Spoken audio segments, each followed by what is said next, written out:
On Thursdays, we have the honor and the privilege of being joined by our former governor, former attorney general, and U.S. ambassador.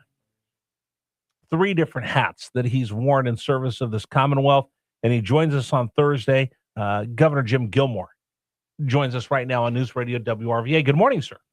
Good morning, Rich. Glad to be back. I need you to get your attorney general's hat in for just a moment, and maybe your governor's hat.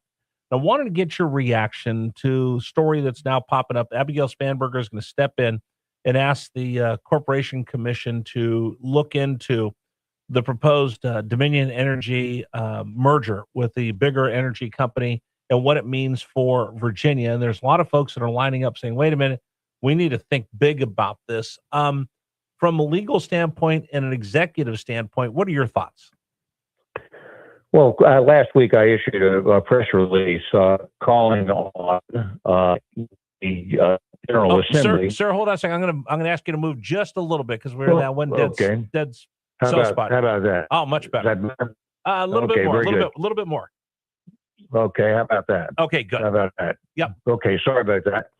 Last week I issued a press release calling on the General Assembly or calling on the governor actually to get the General Assembly to meet and pass a rule to extend the time for review of this agreement. I haven't made a decision myself about how I feel, whether it makes any difference or not. I haven't opined about whether it's a good deal or not. Just that there's more time necessary to review this, and the reason I did that is because, really, Dominion is such a central player in Virginia's business community and, frankly, our public community. It's been central for years. It's a regulated monopoly. They sponsor everything. They're everywhere. They're essential to Virginian. So it seems to be like we just need more time to review that than the short time that the law is going to give.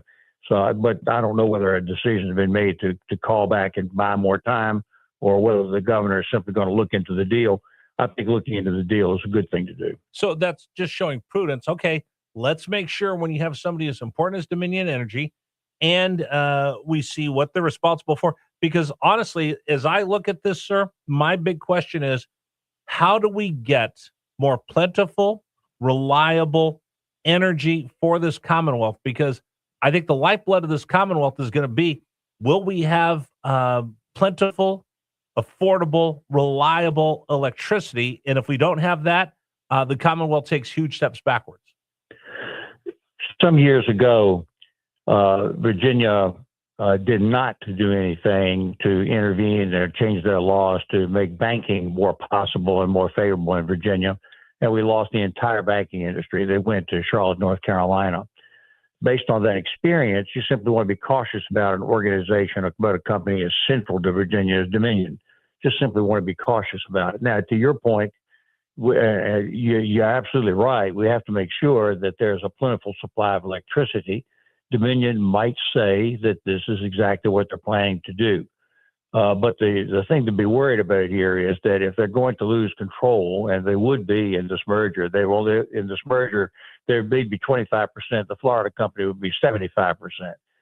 You just want to be careful about whether or not you could actually make this electricity supply come from someplace else.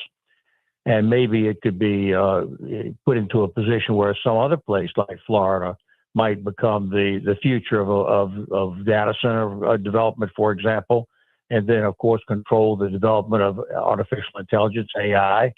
If that's going to develop, we want to make sure that happens in Virginia. That's why I'm simply saying let's take some time and be careful about this.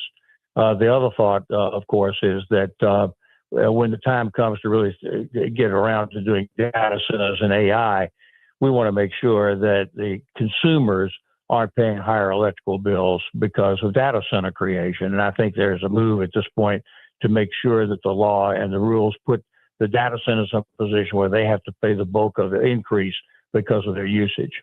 We're talking to Jim Gilmore right now on News Radio WRVA. The other part of this I also go back to is, if I'm not mistaken, I'm pretty sure this next gen had been, I'll go back to when I lived in Florida. I think originally it was Progress Energy, then it became Duke, then it became something else, then it became Next Gen.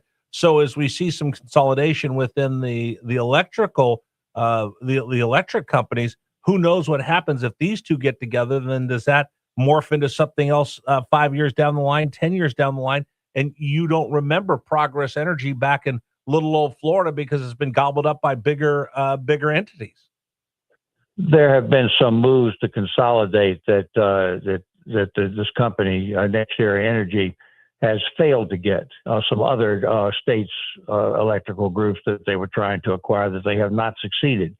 I think we ought to be very careful about why that has not happened, why it has been rejected in some other places. Look, the electricity is a natural monopoly. You just have one company that has the wiring to supply energy. There are other companies that supply energy in different parts of the state of Virginia, for example, but Dominion is the big player. And that's because you only have the ability to transmit a wire into one home.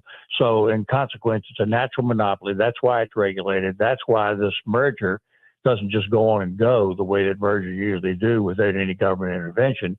You actually have to have the State Corporation Commission look at it and approve it. And they will.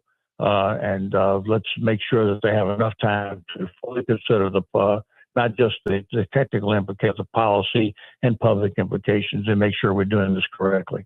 Governor Jim Gilmore joining us right now on News Radio WRVA. Wanted to get your reaction, sir. Primary season is over. Now we know who will run in the general. And I've been talking about that this morning, that on the other side of the aisle, the Democratic Party has opened up their tent, and they've opened it up big. And the Democratic Socialists that we see that are going to be running as Democrats, I asked this morning, if you're a Democrat, do you ask yourself, or are you upset that I'm asking, do you associate with these people that want to get rid of the Senate, that want to get rid of the Supreme Court, that want to get rid of the Electoral College, that want to open up the prisons and get rid of them, wanted to fund the police? To me, I know we want to be inclusive and want to have a big tent. I would never want that in the Republican Party, even if they bring me a bunch of votes and I get a bunch of extra seats in Congress, to bring people in that want to destroy our Constitution. And I think if you're a Democrat, you have to ask yourself that question. Wanted to get your reaction. These people are being elected in isolated places, very urban places with very centralized locations. There's a lot of people in the United States House of Representatives. I believe it's 420, and 4 or 5 of these people are going to have an outsized public attention because they are radical, and so they get a lot of attention. But they're not that many people. I have faith in the American people that they're going to like their system. They're going to want to keep the checks and balances in place. They're going to want to continue to make sure that they maintain their liberties. Radical left-wing people are not for that, but they're also not going to get very far. Actually, I think the Democratic Party has made some that just arise against them. But it is true that Bernie Sanders is a leader of the Democratic Party at this point. There's no doubt about it. Years ago, when I was in politics every day, Bernie Sanders was considered a crackpot. Today, he's much more mainstream in the Democratic Party, and that's troubling. But these people that are being elected right now go far beyond anything he's asked for. But I think they're going to have limited influence simply because the United States of America is just so big.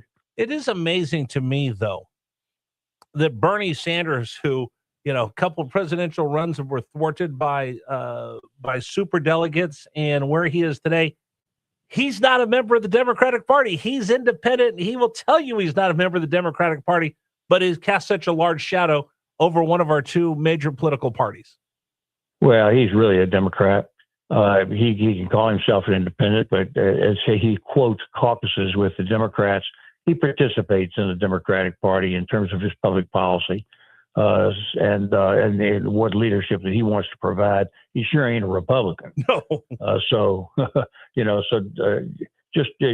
have to watch him. But these new people are going to say things. But already. I read yesterday that this radical mayor in New York City, for example, and New York is very key to the health of this nation, that he's put forward a proposal for universal child care in New York, and it sounds lovely. except for the fact it's going to cost New York $5 billion. They don't have it. They don't have the money. So now what are you going to do? Well, the answer, of course, is he wants to put an extra tax on rich people. And that's, of course, not very American to distinguish between rich and poor and races or ethnicity in terms of tax differences. We like to treat back people the same, except for progressive taxation. But anyway, the point is that he's going to try to tax the rich in order to do his program. The rich are simply going to move. They're just going to leave. And that's the way that the game works. And so you have to balance out your capacity to take care of the entire community, and socialists don't often do that. But you need to understand, socialism never has worked in Russia. No. And it's not going to work here. And as Margaret Thatcher famously said, socialism is great until you run out of other people's money. All right, coming up, we'll talk more with Governor Gilmore because I do want to get his thoughts. We haven't seen much movement in what's going on in the Middle East with Iran. We'll talk about that coming up at 9:03. I'm Rich Herrera. Thanks for joining us, everybody. This is News Radio WRVA.